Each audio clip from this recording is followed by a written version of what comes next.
Welcome to இன்ஃபோகேம் நண்பா. நம்ம இந்த வீடியோவில் எதை பற்றி பார்க்க போகிறோம்னா, lateral entry PR BTech admission 2022க்கான ஸ்பெஷல் ரிசர்வேஷனுக்கான கவுன்சிலிங் பார்த்தீங்கன்னா இன்னையிலேருந்து ஸ்டார்ட் ஆகுது. 29ஆம் தேதி 8ஆம் மாதம் 2022லேருந்து நாளைக்கு கம்ப்ளீட் ஆகுது. 30ஆம் தேதி 8ஆம் மாதம் 2022 அன்னைக்கு கம்ப்ளீட் ஆகுது. ஸோ இந்த கவுன்சிலிங் எப்படி அட்டன் பண்ணுறது, அதுக்கான ப்ரொசீஜர்லாம் என்ன, அதை பற்றி தான் இந்த வீடியோவில் டீட்டெயிலாக பார்க்க போகிறோம். அதுக்கு முன்னாடி நீங்கள் இப்போ தான் என் சேனலுக்கு ஃபஸ்ட் டைம் வரீங்கன்னா மறக்காமல் சப்ஸ்கிரைப் பண்ணிடுங்க. சப்ஸ்கிரைப் பண்ணிட்டு பக்கத்தில் இருக்க பெல் ஐக்கானை கிளிக் பண்ணி ஆளுங்கிற நோட்டிஃபிகேஷனை கொடுத்து வச்சுக்கோங்க. அப்போ தான் நான் இதை மாதிரி வீடியோஸ் போட்ட உடனே உங்கள் மொபைலுக்கு நோட்டிஃபிகேஷன் ஆகும் நண்பா. சரி வாங்க நண்பா, வீடியோக்குள்ளே போகலாம். Lateral entry PR BTech admission 2022 இதுக்கான ஸ்பெஷல் ரிசர்வேஷனுக்கான கவுன்சிலிங் பார்த்தீங்கன்னா இன்னைக்கு ஸ்டார்ட் ஆயிடுச்சு. ஸ்பெஷல் கேட்டகரியில் யாரெல்லாம் வருவாங்கன்னு பார்த்தீங்கன்னா, X serviceman, sports, differently able, இந்த 3 கேட்டகரி ஸ்டூடெண்ட்ஸும் தான் இதில் வருவாங்க. இந்த 3 கேட்டகரியில் நீங்கள் எந்த கேட்டகரியை செலக்ட் பண்ணி அப்ளை பண்ணியிருந்தீங்களோ அதுக்கு கீழே இருக்க கிளிக் ஹியர்னுங்கிற பட்டனை கிளிக் பண்ணணும். எக்ஸாம்பிள் பார்த்தீங்கன்னா, இப்போ ஸ்போர்ட்ஸ் கோட்டானே வைங்களா, அந்த ஸ்போர்ட்ஸுக்கு கீழே இருக்க கிளிக் ஹியர்னு இருக்க பட்டனை கிளிக் பண்ணிக்கோங்க. அதை கிளிக் பண்ணதும் ஒரு பிடிஎஃப் ஓப்பன் ஆகும். அந்த பிடிஎஃப்ல உங்களோட நேம் இருந்தால் மட்டும்தான் நீங்கள் ஸ்பெஷல் கேட்டகரியில் வருவீங்க. அப்படி இல்லைனா உங்களோட நேம் கண்டிப்பாக ஜெனரல் கேட்டகரியில் தான் வரும்.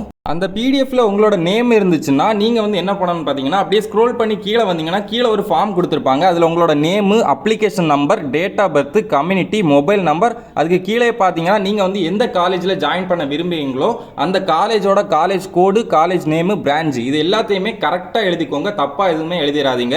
அடுத்து அப்படியே கீழே பார்த்தீங்கன்னா லெஃப்ட் சைடில் உங்களோட பேரண்ட் சிக்னேச்சர், அப்படி இல்லைனா கார்டியன் சிக்னேச்சர், ரைட் சைடில் பார்த்தீங்கன்னா உங்கள் சிக்னேச்சர். உங்களோட இன்ஃபர்மேஷன் எல்லாமே கரெக்டாக ஃபில் பண்ணிட்டு அந்த ஃபார்மை ஸ்கேன் பண்ணி பிடிஎஃப் ஃபைலாக சேஞ்ச் பண்ணி வச்சுக்கோங்க. ஸ்கேன் பண்ணி வச்சிருக்க பிடிஎஃப் என்ன பண்ணணும்னு பார்த்தீங்கன்னா, TNLEA 2022 acgcet@gmail.com அப்படிங்கிற மெயிலுக்கு நீங்கள் மெயில் பண்ணி ஆகணும். அதுவும் இன்னைக்குள்ளே கண்டிப்பாக பண்ணி ஆகணும். இன்னைக்கு தான் லாஸ்ட் டேட்டு 29ஆம் தேதி. மேக்ஸிமம் இன்னைக்கு ஈவினிங் 4 o'clock முன்னாடியே பண்ணிருங்க. மெயில் பண்ண அப்புறம் என்ன ப்ரொசீஜர்னு பார்த்தீங்கன்னா, ஆஃபீஸ்லேருந்து கால் பண்ணுவாங்க. நீங்கள் எந்த மொபைல் நம்பர் கொடுத்து ரெஜிஸ்டர் பண்ணீங்களோ, அப்ளிகேஷன் போடும்போது எந்த மொபைல் நம்பர் கொடுத்து ரெஜிஸ்டர் பண்ணீங்களோ அந்த மொபைல் நம்பருக்கு கால் பண்ணுவாங்க. ஸோ இன்னைக்கு ஃபுல்லாகவே அந்த மொபைலை நீங்கள் கையில் வச்சுக்கிறது தான் நல்லது. இன்னைக்கு எப்போ வேணாலும் அவங்க கால் பண்ணலாம். கால் பண்ணும்போது கண்டிப்பாக அந்த காலை நீங்கள் அட்டன் பண்ணி பேசி ஆகணும். கால் பண்ணி உங்களோட இன்ஃபர்மேஷன் எல்லாத்தையுமே வெரிஃபை பண்ணிவிட்டு அவங்க நீங்கள் உங்களோட ஃபார்மில் நீங்கள் எந்த காலேஜ் கொடுத்து வச்சுருந்தீங்களோ அந்த காலேஜில் சீட் இருந்துச்சுன்னா சீட் இருக்குது, இந்த காலேஜ் ஓகேவான்னு கேட்பாங்க. அப்படி சீட் இல்லைனா வேறு காலேஜ் மாற்றணுமா அப்படின்லாம் உங்கள்கிட்ட ஒப்பீனியன் கேட்பாங்க.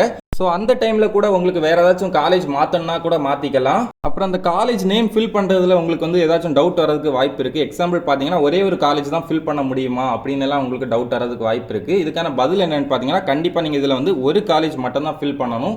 அதாவது நீங்கள் எந்த காலேஜுக்கு போகணும்னு முடிவு எடுத்து வச்சிருக்கீங்களோ அந்த காலேஜோட நேம் மட்டும் தான் இதில் ஃபில் பண்ணி ஆகணும். ஃபஸ்ட்டு காலேஜ் கோடு, அடுத்து காலேஜ் நேமு, லாஸ்ட்டாக பிரான்ச், எந்த பிரான்ச்சுக்கு போகிறீங்களோ அதை ஃபில் பண்ணி ஆகணும்.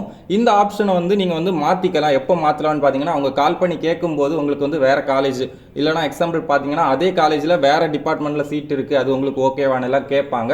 ஸோ அந்த டைமில் உங்களோட ஒப்பீனியன் சொல்லி நீங்கள் வேறு காலேஜ் கூட மாற்றிக்கலாம். இதில் ஆனால் ஒரே ஒரு காலேஜ் மட்டும் தான் எழுதணும். ஒருவேளை உங்களுக்கு காலேஜ் கோட் தெரியாமல் இருந்துச்சுன்னா கவலைப்படாதீங்க. நான் டிஸ்கிரிப்ஷனில் லிங்க் கொடுத்துருக்கேன். அதில் பார்த்தீங்கன்னா மேக்ஸிமம் எல்லா காலேஜோட லிஸ்ட்டுமே இருக்குது. அதில் எல்லா காலேஜ் கோடுமே இருக்கும். உங்களுக்கு அதையும் தாண்டி வேறு ஏதாச்சும் காலேஜ் ஒப்பீனியன் இருந்துச்சுன்னா நீங்கள் குரோமில் போய் அந்த காலேஜ் நேம் போட்டு காலேஜ் கோடை நீங்கள் சர்ச் பண்ணாலே கண்டிப்பாக குரோம்லேயே வந்துடும். ஸோ இந்த கவுன்சிலிங்கை நினச்சி யாருமே பயப்படாதீங்க. ஈஸி தான். நீங்கள் அந்த காலேஜ் ஒப்பீனியன் மட்டும் கரெக்டாக சொல்லிட்டாலே போதும். ஃபஸ்ட்டே காலேஜை சூஸ் பண்ணி வச்சுக்கோங்க. அது மட்டும் தான் உங்கள் சைட்லேருந்து நீங்கள் பண்ணி ஆகணும். ஸோ அவங்க கால் பண்ணி கேட்கும்போது உங்களுக்கு பிடிச்ச காலேஜ் சொல்லுங்கள். அதில் சீட் இருந்துச்சுன்னா கண்டிப்பாக கிடைக்க நண்பா. நீங்கள் யாருமே பயப்படாதீங்க. எல்லாருக்குமே ஆல் தி பெஸ்ட். கண்டிப்பாக நீங்கள் நினைச்ச காலேஜ் உங்கள் எல்லாருக்குமே கண்டிப்பாக கிடைக்கும். ஸோ யாருமே பயப்படாதீங்க.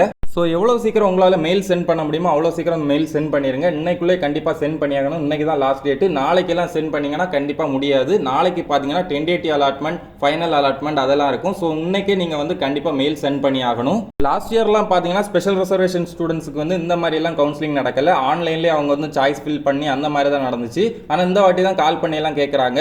ஸோ இதனால ரவுண்ட் 1, ரவுண்ட் 2, ரவுண்ட் 3 ஸ்டூடெண்ட்ஸ்க்கு இப்படி தான் இருக்குமான்னு கேட்டிங்கன்னா கண்டிப்பாக கிடையாது. இவங்களுக்கு ஸ்பெஷல் ரிசர்வேஷன் ஸ்டூடெண்ட்ஸ்க்கு ஆள் கம்மியாக இருக்கனால தான் இந்த மாதிரி ஒரு ப்ராசஸ் வச்சிருக்காங்க. ஆனால் ஜெனரல் கேட்டகரியில் வர ஸ்டூடெண்ட்ஸ்க்கு இந்த ப்ராசஸில் நடக்காது. உங்களுக்கு ஃபுல்லாகவே ஆன்லைனில் தான் சாய்ஸ் ஃபில்லிங் இருக்கும். உங்களுக்கு கால் பண்ணி எதுவும் கேட்க மாட்டாங்க. ஸோ அந்த ப்ராசஸும் ஈஸி தான். நான் அதை பற்றியும் கண்டிப்பாக எக்ஸ்பிளைன் பண்ணுவேன். இன்னைக்கு கவுன்சிலிங் அட்டன் பண்ண போகிற ஸ்டூடெண்ட்ஸ் எல்லாருக்குமே ஆல் தி பெஸ்ட் நண்பா. கண்டிப்பாக நீங்கள் எதிர்பார்த்த காலேஜ் உங்களுக்கு கிடைக்கும். இந்த வீடியோ லேட் ஆனதுக்கு காரணம் இன்னைக்கு எனக்கு காலேஜ் உண்டு. ஸோ அதனால தான் லேட் ஆயிடுச்சு. ஸோ சாரி நண்பா. ஸோ இந்த இன்ஃபர்மேஷன் எல்லாமே கண்டிப்பாக உங்களுக்கு யூஸ்ஃபுல்லாக இருந்திருக்கும் நம்பர் நண்பா. இந்த lateral entry PR BTech admission பற்றி இன்னும் நிறைய விஷயம் தெரிஞ்சுக்கணும்னா மறக்காம நம்ம இன்ஃபோ கேம் சேனலை சப்ஸ்கிரைப் பண்ணி பக்கத்தில் இருக்க பெல் ஐக்கானை கிளிக் பண்ணி ஆளுங்கிற நோட்டிஃபிகேஷனை கொடுத்து வச்சுக்கோங்க. உங்களுக்கு இந்த கவுன்சிலிங்கில் எந்த டவுட் இருந்தாலும் கமெண்ட் பண்ணுங்க. கண்டிப்பாக என்னால் முடிஞ்ச அளவு சீக்கிரம் ரிப்ளை பண்ணுறேன் நண்பா. மேலும் இந்த மாதிரி யூஸ்ஃபுல்லான வீடியோஸ்க்கு மறக்காம நம்ம இன்ஃபோ கேம் சேனலை லைக் பண்ணுங்க, ஷேர் பண்ணுங்க, சப்ஸ்கிரைப் பண்ணுங்க.